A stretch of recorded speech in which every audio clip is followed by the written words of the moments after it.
బాబుకి మించిన నాయకుడు దొరకడం ఈయన ఆలోచన ఏంటి, బాబే సీఎంగా ఉండాలి. ఎట్లా ఉంటాడు ఇప్పుడు 77 ఏళ్ళు 80 ఏళ్ళు రేపు 3 ఏళ్ళు అయ్యేటప్పటికి నెక్స్ట్ టర్మ్ కి సీఎం పదవి అయితే ఖచ్చితంగా మారుతుందని ఆయనకి తెలుసు మనసులో, కానీ దాన్ని పైకి చెప్పలేకపోతున్నారు, అంగీకరించలేకపోతున్నారు. ఎట్లాగాను నేనైతే అట్లా అనుకోను.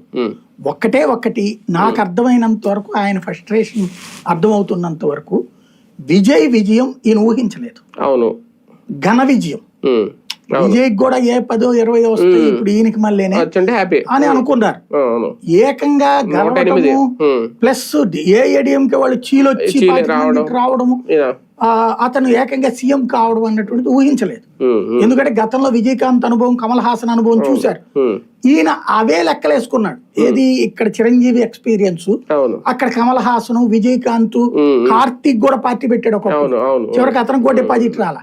ఇట్లాగా 3 ప్రయత్నించారు తమిళనాడు, అంతమంది ఫెయిల్ అయ్యారు. విజయ్ కూడా అంతే అనుకున్నాడు ఈయన. మళ్ళీ ఇక్కడ అన్నయ్యది కూడా చూసాం కదా అన్నటువంటి అన్నయ్య ఇంపాక్ట్ తనకి రాలా. అన్నయ్యకే 18 సీట్లు వచ్చినాయి, ఈయనకి ఇప్పుడు 21 వచ్చింది. తెలుగుదేశం పొత్తుతో ఇండివిజువల్ గా 18 సాధించాడు అన్నయ్య.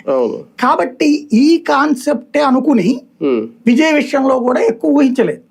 తీరా చూస్తే విజయ్ గెలిచాక సైకలాజికల్ గా ఆయన మీద ప్రెషర్ పడింది, కులపరంగా ఆయన మీద ప్రెషర్ పడింది, కుల నాయకులు ప్రస్తావించడము. రెండవది ఏమవుతుందంటే గ్రౌండ్ లెవెల్లో ఎప్పుడైతే తెలుగుదేశం క్యాడర్ డామినేషన్